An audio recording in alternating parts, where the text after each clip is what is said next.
Hello बच्चों, आपके अच्छे स्वास्थ्य की कामना करते हुए आपके सामने एक बार फिर से उपस्थित हूँ। तो आशा करता हूँ आप सभी लोग स्वस्थ, मस्त एवं तंदुरुस्त होंगे।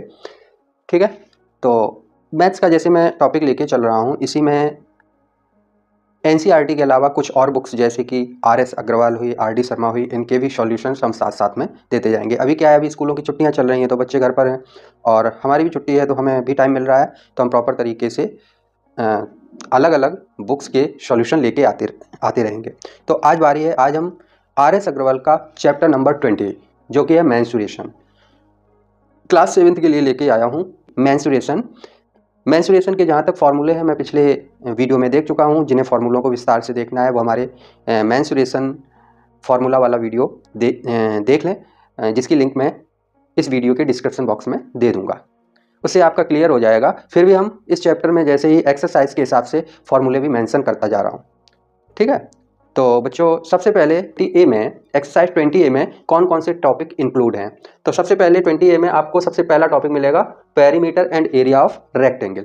अब perimeter and area of rectangle, perimeter area के फॉर्मूले मैंने पिछले वीडियो में दे दिए थे। जो बच्चों ने वो वीडियो नहीं देखा है जाकर देख लें, हमारी प्लेलिस्ट में लगा हुआ है। और इसका जो प्लेलिस्ट और वीडियो का लिंक हम वीडियो के डिस्क्रिप्शन बॉक्स में दे देंगे। आइए, तो सबसे पहले पेरीमीटर। तो यहाँ पर एक रेक्टेंगल बना हुआ है। रेक्टेंगल की पहचान होती है कि इसकी आमने सामने की जो डायमेंशंस होती हैं वो इक्वल होती हैं। ये वाली साइड इसके इक्वल होगी और ये वाली इसके इक्वल होगी। जो लंबी वाली साइड है इसको हम लेंथ बोलते हैं, एल से डिनोट करते हैं, और जो छोटी साइड होती है उसको ब्रीथ बोलते हैं, बी से डिनोट करते हैं। अब आ जाइए, पेरीमीटर क्या होता है रेक्टेंगल का। तो रेक्टेंगल की बाउंड्री निकालने के लिए हमें एल और बी को ऐड करना पड़ेगा। एल और बी को ऐड करके उसका डबल कर देते हैं तो दूसरी लेंथ और ब्रीथ भी ऐड हो जाती है, इससे इसकी बाउंड्री निकल आती है। तो इसका पेरीमीटर ऑफ रेक्टेंगल हो जाएगा लेंथ प्लस ब्रीथ का डबल, यानी कि 2L प्लस बी। अब हमारे पास पेरीमीटर का फॉर्मूला आ गया। अब हमें मान लीजिए लेंथ निकालनी है, हमें पेरीमीटर दिया गया है, ब्रीथ दिया गया है। लेंथ निकालनी है तो पेरीमीटर अपॉन 2 माइनस ब्रीथ कर देंगे तो इसकी लेंथ निकल आएगी। अब ब्रीथ निकालनी है तो वही करना है, ब्रीथ को इधर ले आइए और लेंथ को इधर भेज दीजिए। तो b equal to P upon 2 minus L, यानी ब्रीथ इक्वल टू पेरीमीटर का हाफ माइनस लेंथ करनी पड़ेगी। अब आते हैं एरिया निकालना हो जैसे, तो एरिया में इसकी लेंथ और ब्रीथ का मल्टीप्लाई कर दीजिए तो इसका सरफेस निकल आता है, कितनी सरफेस को ये कवर किए हुए है। अब मान लीजिए लेंथ निकालनी है तो एरिया अपॉन ब्रीथ कर देते हैं, ब्रीथ निकालनी है तो एरिया अपॉन लेंथ कर देते हैं। अब मान लीजिए हमें डायगोनल की लंबाई निकालनी है तो क्या करेंगे, तो इसका जो डायगोनल होता है वो लेंथ और ब्रीथ के स्क्वायर के योग के स्क्वायर रूट के बराबर होता है।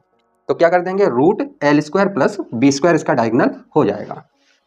तो ये आपके perimeter and area of rectangle के फॉर्मूले हो गए। ठीक है, तो बच्चों दूसरा इसमें जो टॉपिक है मेंस्ट्रुएशन में वो है एरिया ऑफ 4 वॉल्स। रूम की 4 वॉल्स का एरिया कैसे निकालते हैं।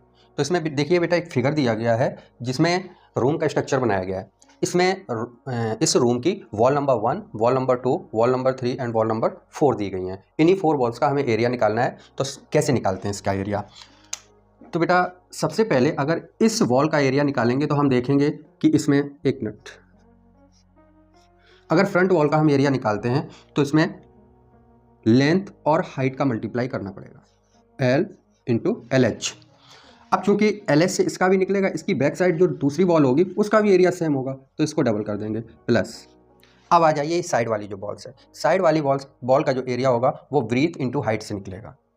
ये डायमेंशन ब्रीथ का काम कर रही है और ये हाइट का, तो ब्रीथ इंटू हाइट से निकलेगा। अब जितना इसका एरिया होगा उतना ही उसकी अपोजिट वॉल का होगा, तो इसको भी 2 कर देंगे। अब क्या करेंगे, 2 को हम कॉमन ले लेंगे, ठीक है, L प्लस बी, और इधर से H भी कॉमन लेके इधर रख दो, तो एरिया हो जाएगा 2L plus B into H, room की 4 वॉल्स का। अब आ जाइए, अगर हमें इसका डायगोनल निकालना है, इस कमरे में अगर लॉन्गेस्ट पोल रखना है तो हमें डायगोनल ही रखना पड़ता है। तो डायगोनल कैसे निकलेगा, तो इसका डायगोनल निकलेगा बेटा root L square plus B square plus H square, इस तरीके से निकलेगा। तो ये सेकेंड टॉपिक हो गया area of 4 walls, and third topic हो गया डायगोनल ऑफ द रूम। अब आ जाते हैं, इसका जो नेक्स्ट टॉपिक है वो है area and perimeter of square. Square की ये साइड A है, हम जानते हैं स्क्वायर में ऑल डायमेंशंस आर इक्वल, सभी साइड्स इसकी इक्वल होती हैं। तो ये हो जाएगी A, ये भी हो जाएगी A, और ये भी हो जाएगी ए और ये भी हो जाएगी ए। वो topic perimeter and area of square. तो सबसे पहले हम निकालेंगे इसका पेरीमीटर।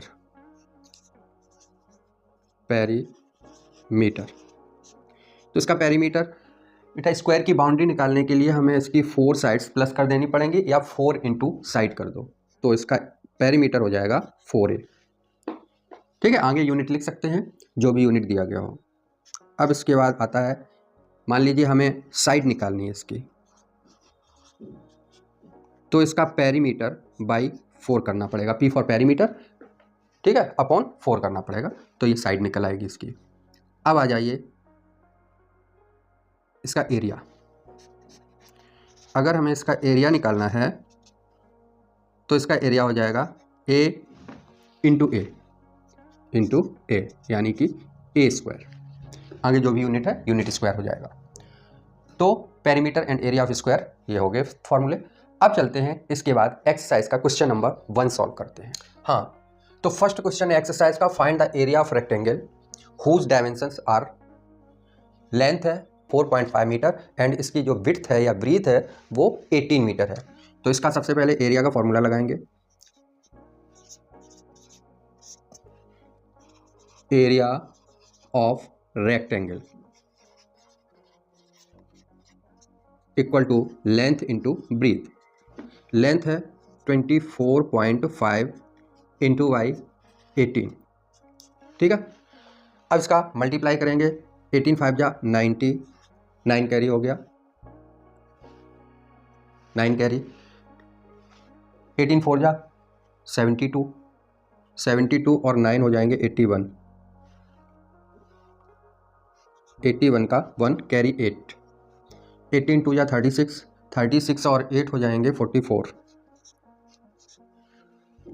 और 1 डिजिट के बाद हम पॉइंट लगा देंगे, यहाँ से कैरी मिटा दो, तो 441 metre square. This is the area of rectangle, ठीक है, क्वेश्चन नंबर 1। अब आते हैं नेक्स्ट क्वेश्चन नंबर 2 पे, इसको सॉल्व करते हैं। यहाँ पर लेंथ दी गई है 12.5 मीटर, बट ब्रीथ जो दी गई है वो 8 डेसीमीटर दी गई है। बेटा डेसीमीटर और डेकामीटर को कैसे पहचानेंगे? यहाँ पर अगर DAM लिखा होता है तो वो डेकामीटर होता है, और DM ओनली लिखा है तो वो डेसीमीटर होता है।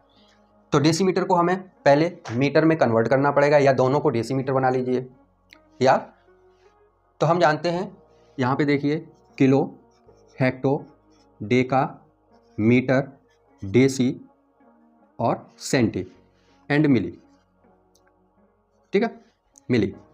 तो यहाँ पर देखो डेसीमीटर को हमें मीटर में कन्वर्ट करना है, यानी कि डेसीमीटर नीचे है, हमें ऊपर 1 स्टेप जाना है, तो इसको हम डिवाइडेड बाई 10 कर देंगे।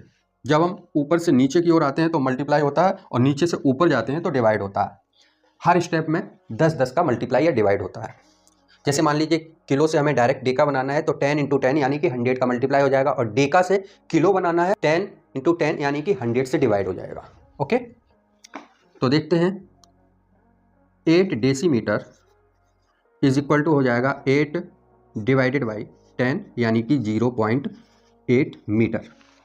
अब आते हैं, सॉल्यूशन डाल दीजिए। अब इसका एरिया निकालते हैं। Area of rectangle, rectangle formula है लेंथ इंटू ब्रीथ। लेंथ है 12.5 और इंटू वाई करना है 0.8 से। 125 में 8 का मल्टीप्लाई करो, 8 5 जा 40, 8 40, 4 कैरी, 8 दूनी 16, 4 20, 2 कैरी, 8 एकम 8, 8 2 10, ठीक, और 1 डिजिट के बाद पॉइंट लग जाएगा, यानी कि 100 मीटर स्क्वायर इसका एरिया आ जाएगा सेकेंड क्वेश्चन का। ठीक है, तो ऐसा है, आप लोगों को समझ में आया होगा। अब चलते हैं इसके क्वेश्चन नंबर 2 पे। एक रेक्टेंगुलर प्लॉट है जिसकी 1 साइड दी गई है।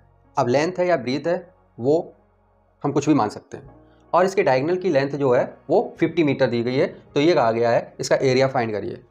तो बेटा जब भी हमको रेक्टेंगल का एरिया निकालना होता है तो हमें लेंथ एंड ब्रीथ चाहिए, बट यहाँ वन साइड इसमें गिवन नहीं है, तो हम क्या करेंगे, पाइथागोरस थ्योरम लगा के इसकी अदर साइड पहले निकालेंगे। एक फिगर क्रिएट करते हैं। ये है एक rectangular plot.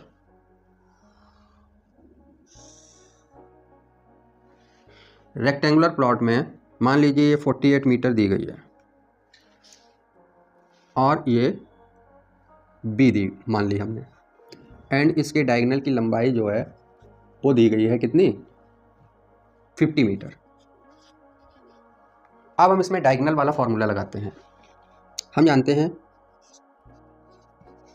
Diagonal of a rectangle is equal to root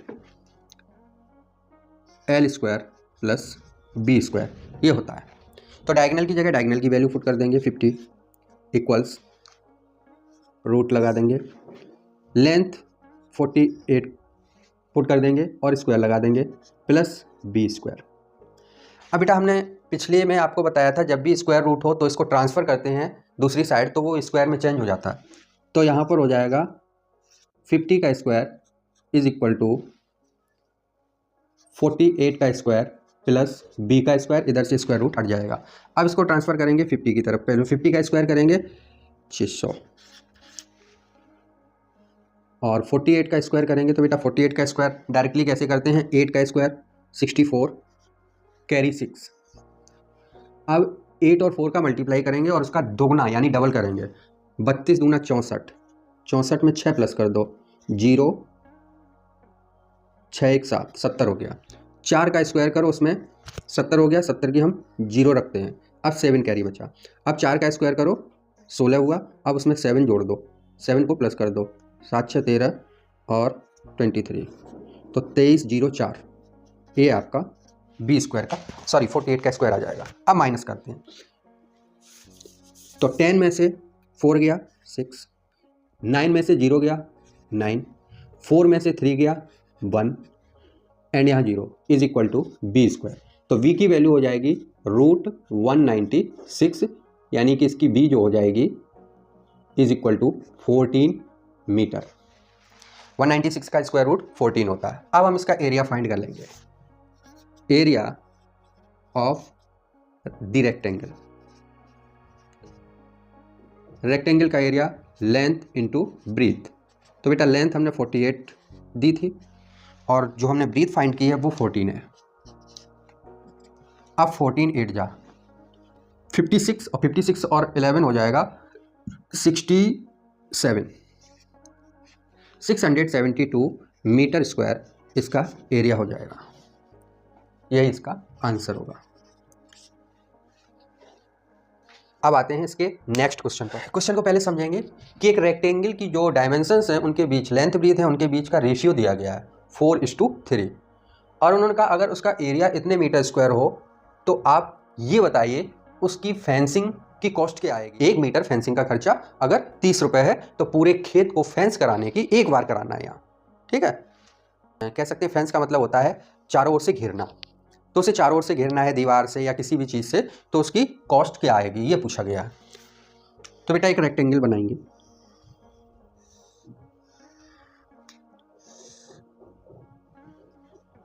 समझने के लिए। अब वो कह रहा है कि इसको आसपास से क्या करना है, घेरना है इस तरीके से, ठीक। तो हमें बिना देर लगाते हुए समझ जाना चाहिए कि इसकी फेंसिंग करवानी है, इसका मतलब इसका पेरीमीटर चाहिए, लेकिन हमें एरिया दिया गया है और उसकी साइड का रेशियो दिया गया है। तो सबसे पहले हम इसकी साइड्स फाइंड करेंगे और साइड्स फाइंड करने के बाद हम इसका पेरीमीटर फाइंड करेंगे और पेरीमीटर में 30 का इंटू कर देंगे जिससे उसकी फेंसिंग कॉस्ट निकल आएगी।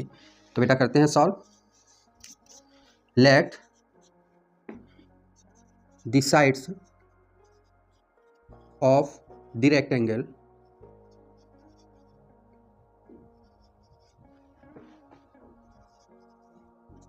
Park be 4x and 3x since length into breadth is equal to क्या होता है, एरिया। फॉर्मूले को पलट दिया, length into breadth is equal to area होता है। तो लेंथ की जगह हमने लेंथ कितनी है 4x, ब्रीथ कितनी है 3x और एरिया है 1728। चलिए इनका इंटू करिए, 12x² इज इक्वल टू 1728। 12 से इसको काट देंगे, x² 1728 बाई 12 इधर मल्टीप्लाई है, इधर डिवाइड में जाएगा। अब इसको काटते हैं, 12 एकम 12, 5 बचे, 12 चौक 48, ठीक है, 48 49 50 4 बचे, 12 चौक 48। तो x² की जो वैल्यू हो गई वो 144 हो गई। तो x की वैल्यू हो जाएगी √144, यानी कि x हमारा 12 क्या है, मीटर सेंटीमीटर, मीटर में आ जाएगा 12 मीटर। तो अब इसकी लेंथ निकालेंगे, तो its length is equal to 4 × 12 48 metre, और इसकी जो ब्रीथ है वो आ जाएगी 3 × 12 36 मीटर। देन इट्स पेरीमीटर निकालेंगे, इट्स पेरीमीटर में 2l + b करेंगे, तो 2l की जगह 48, ब्रीथ की जगह 36 रख देंगे। 2 × 8 6 14, 4 3 7 1 8, 84, दोगुना करेंगे, 2 चौका 8, 2 8 16, 168 मीटर इसका पेरीमीटर आ गया। अब हमें इसकी कॉस्ट फाइंड करनी है, जो कि 30 रुपये पर मीटर स्क्वायर है फेंसिंग कॉस्ट। तो यहाँ लिखेंगे cost of fencing is equal to हो जाएगी 168 मीटर, यहाँ से लेके यहाँ तक की लंबाई है, 1 मीटर का खर्चा 30 रुपया है, तो हो जाएगा 168 × 30, 0 3 8 24, 2 कैरी, 3 6 18 19 20, 2 कैरी, और 3 एकम 3 2 5, 5040 रुपये फेंसिंग कॉस्ट आ जाएगी, 5040 रुपये। यही इसका आंसर हो जाएगा। चलते हैं अब इसके बाद नेक्स्ट क्वेश्चन पे। सॉल्व करने से पहले क्वेश्चन को समझते हैं। एक रेक्टेंगुलर फील्ड है जिसका एरिया 3584 मीटर स्क्वायर है। अब क्या है कि उसकी लंबाई दी गई है, ठीक है, लेंथ दी गई है, और कहा गया है कि एक लड़का जो है उसके चारों ओर 5 चक्कर लगाता है। वो इस स्पीड से दौड़ता है कि 1 घंटे में 6 किलोमीटर चल ले। तो ये बताओ उस लड़के को उस पार्क के 5 राउंड लगाने में कितना टाइम लग जाएगा। तो बेटा इसमें सबसे पहले तो हमें उस पार्क की ब्रीथ निकालनी पड़ेगी, क्योंकि एक ही डायमेंशन दी गई है, दूसरी डायमेंशन हमें फाइंड करनी पड़ेगी। तो सबसे पहले हम उसकी डायमेंशन को फाइंड करते हैं।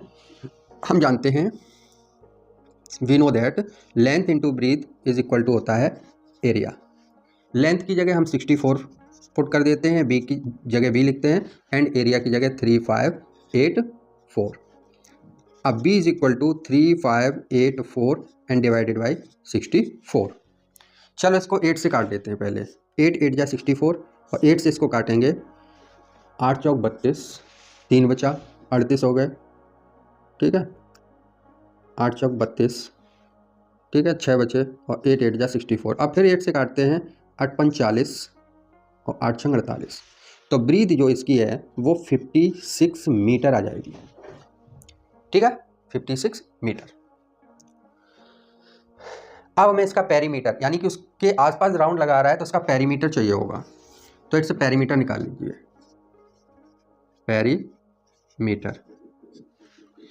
पेरीमीटर हो जाएगा 2l + b। तो 2 लेंथ इसकी थी 64 एंड ब्रीथ आ गई 56। तो ये हो जाएगा 2 × 6 4 10, 6 5 11, और 1 12, 120 दूना 240 मीटर। यानी कि अगर वो एक ही चक्कर लगाता तो उसे 240 मीटर चलना पड़ता, लेकिन उसने चक्कर 5 लगाए हैं। तो covered distance in 5 rounds, 5 round में कवर की गई जो डिस्टेंस होगी वो 240 × 5 होगी। अब 240 में 5 का इंटू करेंगे तो 0 5 चौका 20, 2 कैरी, 5 दूना 10, 2 1200 मीटर होगा। उसने 1200 मीटर टोटल दूरी कवर करी, ठीक है। तो अब हमें टाइम निकालना है। तो टाइम से पहले हम एक चीज़ देखेंगे, यूनिट कंपेयर करेंगे। इसका यूनिट जो है वो मीटर में दिया गया है, यहाँ जो स्पीड है वो किलोमीटर पर आवर में दी गई है। तो बेटा हम इस स्पीड को मीटर पर सेकेंड में कन्वर्ट करेंगे सबसे पहले। तो 6 kilometre per our equal to 6 में किस से इंटू करें। तो देखो यहाँ देखो, ये हमेशा याद रखिए 1 किलोमीटर पर आवर जो होता है वो 5/18 मीटर पर सेकेंड के बराबर होता है। 1 kilometre per hour is equal to 5/18 metre per second. तो हम इसमें मल्टीप्लाई कर देंगे 5/18 का, और अगर हमें इसे बदलना होता मीटर पर सेकेंड में तो हो जाता 18/5 किलोमीटर पर आवर। ये चीज़ याद रखनी है, यानी कि 5/3 मीटर पर सेकेंड उसकी स्पीड है। अब हमें निकालना है टाइम। तो हम जानते हैं टाइम इक्वल टू होता है distance upon speed upon speed. तो डिस्टेंस कितनी थी, डिस्टेंस उसे चलनी थी 1200 मीटर, 1200 मीटर, और इसमें डिवाइड हमें करना है 1200 मीटर में इस तरीके से हम डिवाइड कर देते हैं कितना 5/3 का। 1200 गुणे 3 ऊपर ले जाएंगे, 5 नीचे ले जाएंगे, 5 से इसको काट देंगे, 5 दूना 10, 5 चौका 20, 24 तिया 72, 720 सेकेंड। अब इसको अगर हम मिनट में बनाना चाहें तो 720 डिवाइडेड बाई 60 कर दो, तो 00, 6 एकम 6 दूनी 12, यानी कि 12 मिनट आ गया। ठीक है, जो टाइम है उसे 12 मिनट का टाइम लगेगा 5 चक्कर लगाने में। यही आपका आंसर हो जाएगा। इतना ही। अब आगे के क्वेश्चंस के लिए आप इंतजार करिए हमारे नेक्स्ट वीडियो का। अगले वीडियो में। जय हिंद, जय भारत।